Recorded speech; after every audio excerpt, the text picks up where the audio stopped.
শেষ হইয়াও যেন হইল না শেষ, রবি ঠাকুরের সেই কবিতার মতন ছোট গল্পের। তো আমি আজকের ভিডিওতে যেই বিষয়টা সামনে নিয়ে আসছি, বরাবরের মতন সবার কাছে দোয়া দরখাস্ত রইল, ইরানের জন্য দোয়া করবেন ইনশাল্লাহ। ইরান আমাদের যে কল্পনা ছিল, বিশেষ করে আমি দীর্ঘদিন যাবত ইন্টারন্যাশনাল নিউজগুলো আপনাদের সাথে নিয়ে আসি, দেশি বিদেশি বিভিন্ন মিডিয়া ঘাটাঘাটি করি। তো সেখান থেকে ইরানের তো বিজয় হয়েছে নিশ্চিত, কারণ পশ্চিমা শক্তি ইরানের সামনে ঝুঁকতে বাধ্য হয়েছে। তবে এই যে আসসালামু আলাইকুম, সবাই কেমন আছেন? আশা করি ভালো আছেন। আপনারা সবাই ভিডিওর শুরুতে ভিডিওর কিছু অংশ বিশেষ দেখে বুঝতে পেরেছেন ভিডিওটা কতটা গুরুত্বপূর্ণ। তাই আর বেশি কথা না বাড়িয়ে চলুন আমরা মূল আলোচনায় চলে যাচ্ছি। তার আগে সবাইকে রিকোয়েস্ট করব, যারা আমাদের চ্যানেলে নতুন আছেন প্লিজ সবাই সাবস্ক্রাইব করে সাথে থাকুন। চলুন ভিডিওটা দেখি। শেষ হইয়াও যেন হইল না শেষ, রবি ঠাকুরের সেই কবিতার মতন ছোট গল্পের। তো আমি আজকের ভিডিওতে যেই বিষয়টা সামনে নিয়ে আসছি, বরাবরের মতন সবার কাছে দোয়া দরখাস্ত রইল, ইরানের জন্য দোয়া করবেন ইনশাল্লাহ। ইরান আমাদের যে কল্পনা ছিল, বিশেষ করে আমি দীর্ঘদিন যাবত ইন্টারন্যাশনাল নিউজগুলো আপনাদের সাথে নিয়ে আসি, দেশি বিদেশি বিভিন্ন মিডিয়া ঘাটাঘাটি করি। তো সেখান থেকে ইরানের তো বিজয় হয়েছে নিশ্চিত, কারণ পশ্চিমা শক্তি ইরানের সামনে ঝুঁকতে বাধ্য হয়েছে। তবে এই যে সাময়িক ঝুঁকা, এটাকে আসলে যুদ্ধবিরতি মানে আমেরিকা এত সহজে ঘাড় ফালাই দিল না। মার্কিন যুক্তরাষ্ট্র এবং ইসরায়েল তারা চুপ করে বসে থাকতে পারে না, বড় কোনো কিছু ঘটানোর পরিকল্পনা তাদের আছে। আমি যখন নিউজটি করছি, একদিকে মার্কিন যুক্তরাষ্ট্র 26টি যুদ্ধজাহাজ মোতায়েন করেছে, অপরদিকে চাঞ্চল্যকর তথ্য হচ্ছে সিএনএন এর, আন্তর্জাতিক গণমাধ্যম, শক্তিশালী একটা মিডিয়া, তারা বলছে যে ইরানে আবারও মহা হামলার পরিকল্পনা করছে ইসরায়েল এবং যুক্তরাষ্ট্র। লক্ষ্য হচ্ছে দুইটা জায়গা। ইসরায়েলের প্রতিরক্ষা মন্ত্রী ইসরায়েল কাটজ সে বলছে ইরানের বিরুদ্ধে যুদ্ধ আবার শুরু করতে ইসরায়েল প্রস্তুতি নিচ্ছে। একটি নিরাপত্তা মূল্যায়ন সভায় সে এই প্রস্তাবটি সামনে নিয়ে আসছে। তার বক্তব্য, ইসরায়েল ইরানের বিরুদ্ধে যুদ্ধ যে কোনো সময় আবারও শুরু করবে। আইডিএফ অর্থাৎ ইসরায়েলের সেনাবাহিনী তাদের যে প্রতিরক্ষা এবং আক্রমণ উভয় দিক থেকেই তারা তৈরি এবং লক্ষ্যবস্তু তারা চিহ্নিত করা হয়েছে। তো এবারের হামলা হবে দুইটি জায়গায়। ইসরায়েল এখন যুক্তরাষ্ট্রের সবুজ সংকেতের অপেক্ষায় আছে, যে শামসু তুমি অপেক্ষা করো, বাচ্চু টাকার প্রস্তুতি নিচ্ছে। এই সংকেত পেলে প্রথমেই টার্গেট করা হবে ইরানের যিনি সর্বোচ্চ প্রয়াত নেতা আছেন তার 14 গোষ্ঠীকে নির্মূল করা। আল্লাহর কাছে দোয়ার দরখাস্ত, আমি এতটুকু বিশ্বাস করি, রাখে আল্লাহ মারেকে। ভিডিওটা সর্বোচ্চ শেয়ারও করবেন। আর এই যারা সর্বোচ্চ নেতা আছেন তারার 14 গোষ্ঠী কেন নির্মূল করবে? কারণ সর্বোচ্চ নেতার মৃত্যুর পর তার যে ছেলে ওনার দায়িত্বে বসেছেন বা পালন করছেন, তিনি কিন্তু তার বাপের থেকেও 10 গুণ আগানো। অর্থাৎ ইসরায়েল মনে করছিল, যুক্তরাষ্ট্র মনে করছিল সর্বোচ্চ নেতাকে শেষ করে দিলে ইসরায়েল সুরক্ষিত হবে, যুদ্ধটা জিততে পারবে। কিন্তু যেই খেলা ওনার ছেলে দেখাচ্ছে, এখন তারা চিন্তা করতেছে যে বাঘের করে বাঘই হয়, এখানে ছাগল জন্ম নেয় না, সুতরাং বাঘের 14 গোষ্ঠী উদ্ধার করতে হবে, নির্মূল করতে হবে। আর এবারের যে অভিযান হবে সেটা নাকি অতীতের সকল রেকর্ডকে ছাড়িয়ে যাবে, অনেক ভয়াবহ বড় ধরনের হবে। আর বলা হচ্ছে যে সবচেয়ে গুরুত্বপূর্ণ জায়গায় এই আঘাত করা হবে এবং এই আঘাতে তাদের ভিত্তি কাঁপিয়ে দেওয়া হবে। অর্থাৎ তারা চাচ্ছে ইরানকে কার্যত আপনার কি বলা হয়, যে ধরেন পঙ্গু করে ফেলা। তো এর মাঝখানে আমি দেখলাম যে ইরানকে অবরোধ করতে যেই যুক্তরাষ্ট্র প্রচেষ্টা চালাচ্ছে সমুদ্রে, সেই অবরোধ কার্যত কোনো কাজে দিচ্ছে না। অর্থাৎ মধ্যপ্রাচ্য এবং ভারত মহাসাগরীয় অঞ্চলে নিজেদের সামরিক এবং নৌ অবস্থানকে শক্তিশালী করার পরিকল্পনা করেছে যুক্তরাষ্ট্র।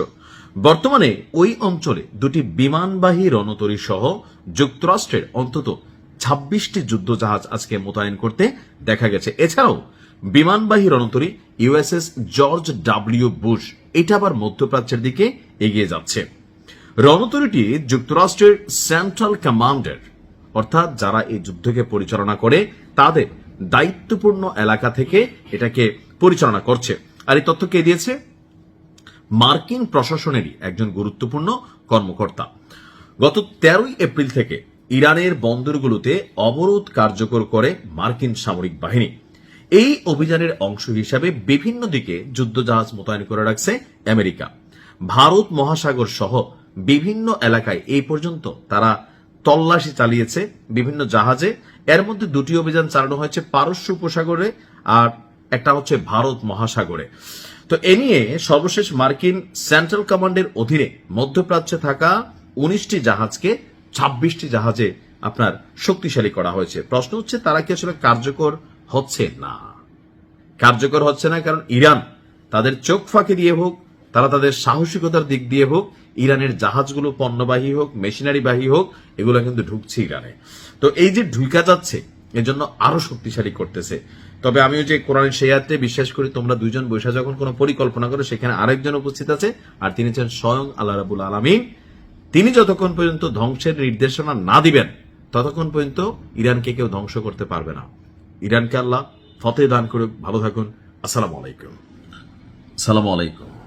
পবিত্র কোরআনে একটা কথা আছে, তোমরা যখন দুইজন বসে পরিকল্পনা করো সেখানে আরেকজন উপস্থিত থাকে, মানে অদৃশ্য শক্তি, যিনি হচ্ছেন স্বয়ং আল্লাহ রাব্বুল আলামিন।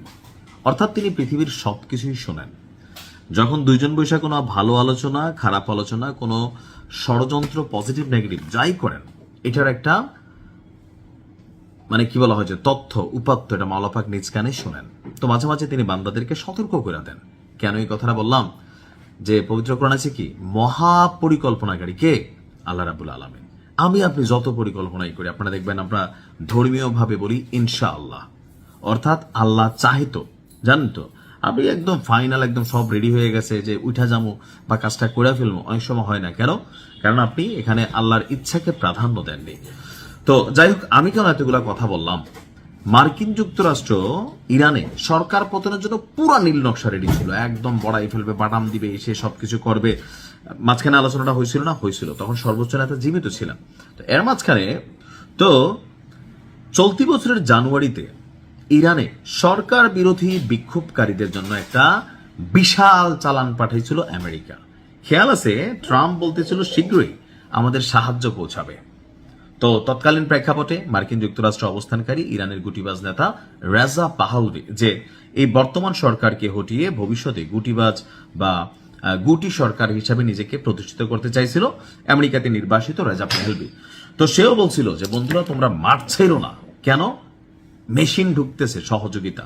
তা আমরা দেখলাম সাগরে একটা আরব সাগরে আপনার ওই যে ভারত মহাসাগর থেকে একটা ওয়ারশিপ, যুদ্ধ জাহাজ আব্রাহাম লিঙ্কন, যেটা এই মুহূর্তে আবার আরব সাগর থেকে আমেরিকা সরাই নিতে বাধ্য হয়েছে, ওই যে বিমানবাহী রণতরী যেটা আছে, আমরা দেখলাম এইটা। কিন্তু ঘটনা ছিল অন্য কিছু। মার্কিন যুক্তরাষ্ট্রে একটা বিশাল অস্ত্রের চালান পাঠিয়েছিল ইরানে, যেটা লুট করে ফেলছে আবার কে? তাদেরই পোষ্যপুত্র আরেকটা টিম।